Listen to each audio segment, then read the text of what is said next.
കേരളത്തിൽ ഇപ്പോൾ വിചാരണയ്ക്ക് വിധേയമായ അറസ്റ്റ് ചെയ്യപ്പെട്ട മാഗസിൻ രണ്ടും വിശദമായി പരിശോധിക്കാനും അതുമായി ബന്ധപ്പെട്ട സംവാദങ്ങളിൽ പങ്കെടുക്കാനും കഴിഞ്ഞതുകൊണ്ട് ഇതിലേതെങ്കിലും ഒരു മാഗസിനെ കുറിച്ച് സംസാരിച്ചാൽ തന്നെ സത്യത്തിൽ എൻ്റെ സമയം തീരും. ഒരു ഉദാഹരണമായിട്ട് ശ്രീകൃഷ്ണ കോളേജിലെ മാഗസിൻ.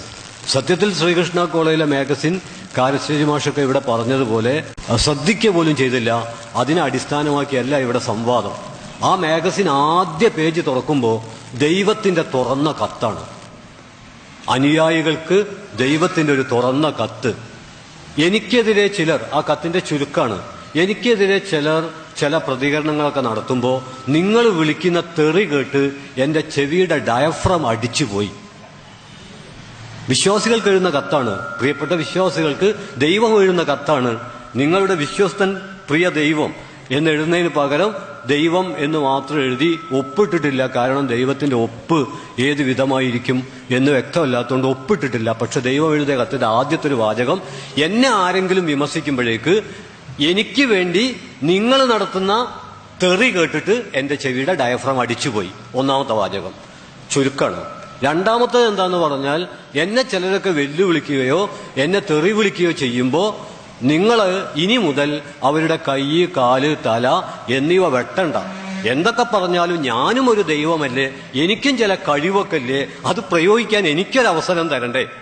അതുകൊണ്ട് ഇനി ഇതുപോലെ എന്തെങ്കിലും പ്രശ്നം ഉണ്ടാക്കുമ്പോൾ നിങ്ങൾ സഹതാപത്തോടെയെങ്കിലും എന്റെ ഒരു അധികാരം പ്രവർത്തിക്കാൻ ദയവ് ചെയ്ത് കാത്തിരിക്കണം എന്ന് പറഞ്ഞുകൊണ്ട് ദൈവം എഴുതുന്ന വളരെ സഹതാപാർഹമായൊരു കത്തുണ്ട് ആ മാഗസിനിൽ. ഞാൻ വിചാരിക്കുന്നു ശ്രീകൃഷ്ണ കോളേജ് മാഗസിനിലെ ഏറ്റവും സർഗാത്മകമായൊരു ഇടപെടലാണത്. പക്ഷേ അതേക്കുറിച്ച് ഒരു പ്രതികരണവും ആരും നിർവഹിച്ചില്ല. ഞാൻ വിചാരിക്കുന്ന രണ്ട് കാരണം അതിനുണ്ട്.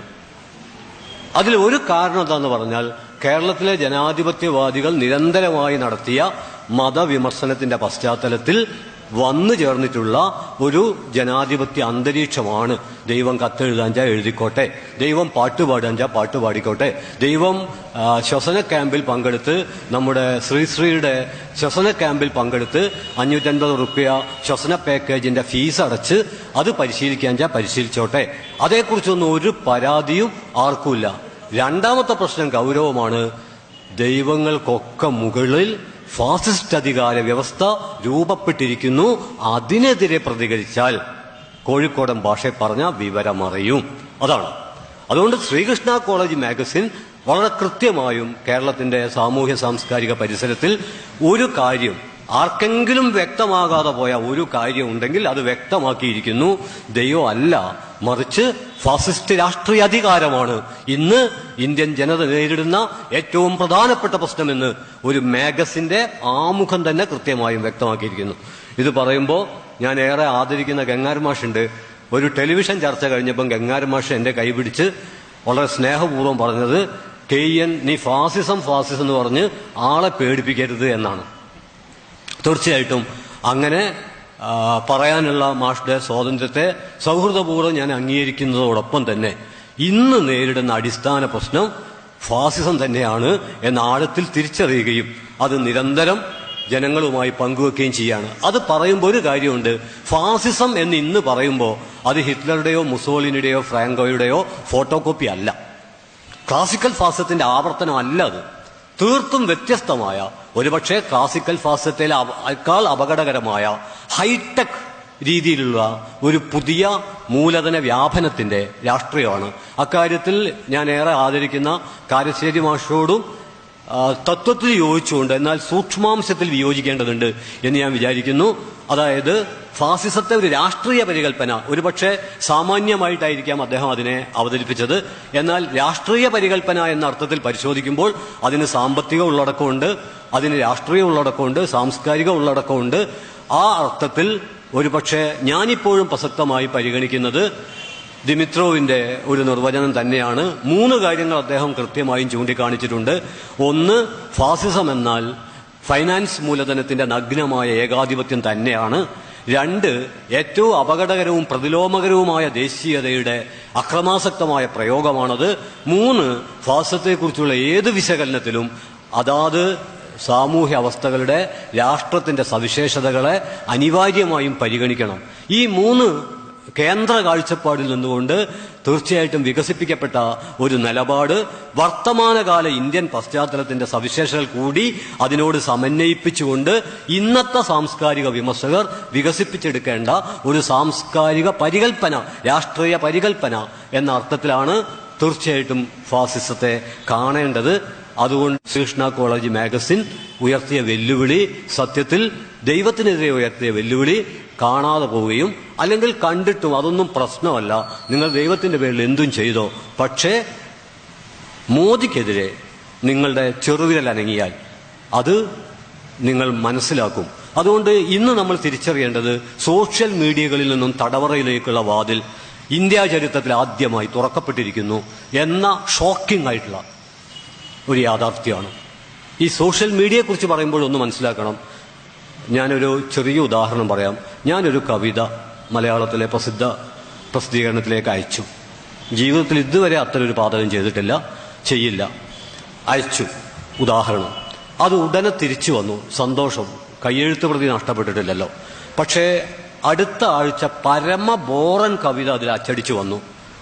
അപ്പം ഞാൻ താരതമ്യം ചെയ്തിട്ട് എൻ്റെ ഈ കവിത നല്ലതാണല്ലോ, എന്നിട്ടും അത് അച്ചടിച്ചു വന്നില്ലല്ലോ. അങ്ങനെ നിരാശരായി പോയ പഴയകാലത്തെ ഒരുപാട് പ്രതിഭകളുണ്ട്. എന്നാൽ ഇപ്പോൾ ആ പ്രയാസമില്ല. അതങ്ങ് പോസ്റ്റ് ചെയ്താൽ മതി, അത് ഒരുപാട് പേര് വായിക്കും. വായിച്ചിട്ട് പറയും, ഈ ഊളന്മാരൊക്കെ ഈ പ്രസിദ്ധീകരണത്തിൽ എന്താ അടിച്ചു വെച്ചിരിക്കുന്നത്, ഇതല്ലേ കവിത. അങ്ങനെ പ്രസിദ്ധീകരണങ്ങൾ ബ്ലോഗാന എന്ന് പറഞ്ഞിട്ട് 2 പേജെങ്കിലും ആദ്യം തുടങ്ങുകയും പിന്നെ പകുതിയിലേറെ അത്തരം പ്രസിദ്ധീകരണങ്ങളിൽ നിന്ന് പകർത്താൻ വേണ്ടി തീരുമാനമെടുക്കുകയും ചെയ്യുന്ന ഒരവസ്ഥ വരും. ഞാൻ പറയുന്നത്, ഉപേക്ഷിക്കപ്പെട്ടവരുടെ, പുറമ്പോക്കുവൽക്കരിക്കപ്പെട്ടവരുടെ ഒരഭയമാണ് സൈബർ സ്പേസ്. ആ അവസാനത്തെ ആശുപത്രിയിലാണ് ഇന്ത്യൻ ഫാസിസം. NVയുടെ പഴയ മെറ്റഫർ കടമെടുത്താൽ ബോംബിട്ടിരിക്കുന്നത് അവസാനത്തെ ആശുപത്രിയിൽ. ആശയവിനിമയത്തിന്റെ അവസാനത്തെ ആശുപത്രിക്ക് മുകളിൽ ബോംബിടപ്പെട്ടിരിക്കുന്നു എന്നതാണ് സോഷ്യൽ മീഡിയയിൽ നിന്ന് തടവറയിലേക്കുള്ള വാതിൽ തുറക്കപ്പെട്ടു എന്നതിന്റെ അർത്ഥം. പാർലമെന്റിൽ നിന്ന് പുക പൊങ്ങണ്ട, പുസ്തകങ്ങൾ തീയിട്ട് കരിക്കണ്ട. അതിനേക്കാളൊക്കെ അപകടകരമായ ഫാസിസ്റ്റ് നീക്കമാണ് തീർച്ചയായിട്ടും ഇത് തിരിച്ചറിയാൻ സത്യമായും നമുക്ക് കഴിയേണ്ടതാണ്. ആ അർത്ഥത്തിൽ മാഗസിനുമായി ഏതെങ്കിലും തരത്തിൽ പങ്കുവെച്ചവർ ഒക്കെ അറസ്റ്റ് ചെയ്യപ്പെടുകയാണ്. നമ്മൾ ഒരു കാര്യം കൂടി മനസ്സിലാക്കണം. വിശദീകരണങ്ങൾ ഒഴിവാക്കാൻ നല്ലത് എനിക്ക് തോന്നുന്നത് കവിതകളൊക്കെ ആശ്രയിക്കുന്നതായിരിക്കും. അപ്പോൾ അതിനു വേണ്ടി വരുന്ന സമയമേ വേണ്ടി വരുള്ളൂ. മലയാളത്തിലെ ശ്രദ്ധേയനായ യുവകവികളിൽ ഒരാളാണ് ശ്രീജിത്ത് അരിയല്ലൂർ. അരിയല്ലൂരിന്റെ അത്രയൊന്നും ശ്രദ്ധിക്കപ്പെടാത്തൊരു കവിതയുണ്ട്. ഉരൽ എന്നാണ് ആ കവിതയുടെ പേര്.